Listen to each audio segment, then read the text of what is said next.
జిల్లా రాయచోటి పశ్చిమ బెంగాల్ రాష్ట్రంలోని కోల్కతాలో విధులు నిర్వహిస్తున్న మహిళా డాక్టర్పై 9వ తేదీన జరిగిన హత్య ఘటనపై నేషనల్ మెడికల్ అసోసియేషన్ ఇచ్చిన పిలుపు మేరకు అన్ని ఆసుపత్రులలో ఓపీ సేవలు నిలిపివేసి రాయచోటి ప్రాంతీయ ప్రభుత్వ వైద్యశాల నుండి బంగ్లా సర్కిల్ వరకు డాక్టర్లందరూ ర్యాలీ నిరసన సదస్సు నిర్వహించారు.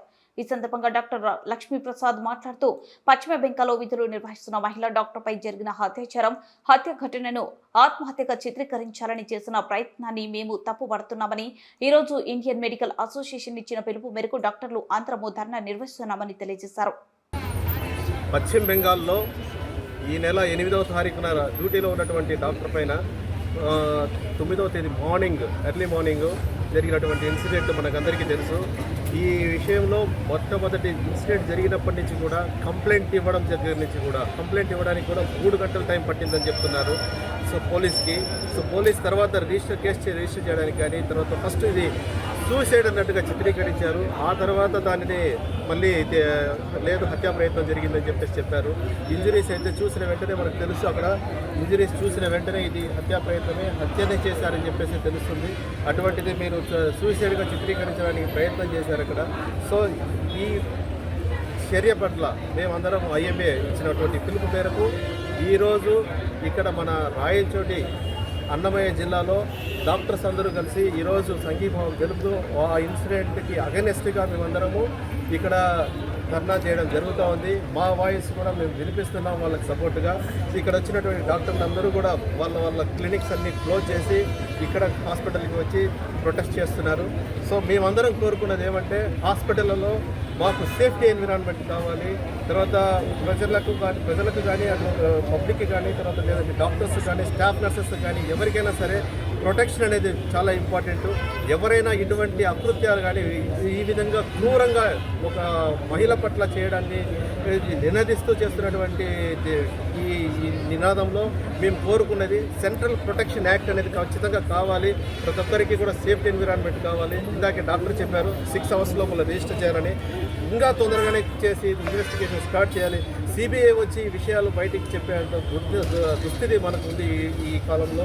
అలా లేకుండా వెంటనే చర్యలు తీసుకునే విధంగా ఎవరో ఒక అబ్బాయి వచ్చాడు, సంజయ్ రాయ్ అనేసి, అతను వచ్చేసి పోలీస్ వాలంటీర్ అంట. సో అతని మీద ఇప్పుడు కేసు పెట్టారు. కానీ ఈ కేసులో ఒకడే అంత క్రూరంగా చేయగలడా అనేది మాకు అందరికీ డౌట్స్ ఉన్నాయి. సో ఆ అమ్మాయికి వచ్చేసి కాళ్ళు విరగడం జరిగింది, అలాగే నెక్ బోన్ విరగడం జరిగింది, అలాగే ఆమెకు కళ్ళల్లో ఇంజరీస్ ఉన్నాయి. ఇవన్నీ నోట్లో నుంచి రక్తం వస్తూ ఉంది. ఇంత క్రూరంగా మనిషిని చంపి లైంగిక వేధింపులు చేయడం అనేది నిజంగా ఇది చాలా అమానుషం. మనం ఏ కాలంలో ఉన్నామనేది మనకందరికీ ఇదిగా ఉంది. హీలింగ్ హ్యాండ్స్కే ఈ విధంగా బ్లడీ ఇంజరీస్ కావడం అనేది నిజంగా ఇది గవర్నమెంట్ వెంటనే చర్య తీసుకోవాల్సినటువంటి ఇది. కాబట్టి మీరందరూ కూడా మా వాయిస్ని, మా డాక్టర్స్ని సేఫ్టీ ఎన్విరాన్మెంట్లో పనులు చేసుకునేట్టు అందరికీ పబ్లిక్ సైడ్ నుంచి కానీ ఇటువంటి అకృత్యాలు చేసేటట్టు వాళ్ళ దగ్గర నుంచి మాకు రక్షణ కల్పించవలసిందిగా కోరుకుంటున్నాం. I'd like to thank everyone for making this event successful with your gracious presence. First of all, recently in Kolkata, a lady doctor was brutally murdered. There is a proverb which says that doctor is an embodiment of God. It is our primary responsibility to protect the doctors and to protest against this event. Bapuji used to say that true independence is achieved only if a woman can walk freely in the middle of the night without any fear. But let us aim for the true independence. Government should enforce strict laws so that these kind of incidents should never take place. We want justice in this matter. And moreover, ధర్మో రక్షతి రక్షితః అన్నారు. అంటే ధర్మాన్ని రక్షిస్తే అది మనల్ని రక్షిస్తుంది అని. కాబట్టి మనం కూడా ధర్మాన్ని రక్షిద్దాం. అన్యాయాన్ని ఎదిరించడం కూడా ధర్మాన్ని రక్షించడమే అవుతుంది. ఆడదంటే అబల కాదు, సబల అని నిరూపిద్దాం. అంతేకాదు, ఈ మార్పు అనేది ఒకరితో సాధ్యం కాకపోవచ్చు, కానీ మార్పు అనేది ఒకరితోనే మొదలవుతుంది.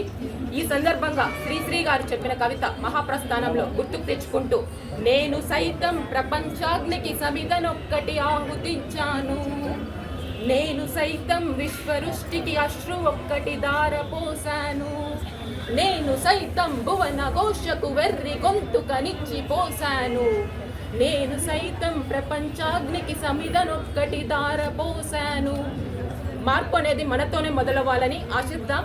అలాగే గురజాడ అప్పాజారావు గారు చెప్పిన మాటలను కూడా గుర్తుకు తెచ్చుకుంటూ, సొంత లాభం కొంత మానుకో, పొరుగు వారికి తోడిపడవవి, దేశం అంటే మట్టి కాదోయ్, దేశం అంటే మనుషులోయ్. ఎవరికో ఏదో జరిగిందని మనం ఊరికేనే ఉండకూడదు. మన తోటి వారికి, తోటి మహిళకి, అందులోనూ లేడీ డాక్టర్కి జరిగిన అన్యాయాన్ని మనం అందరం ప్రతిఘటించాలి.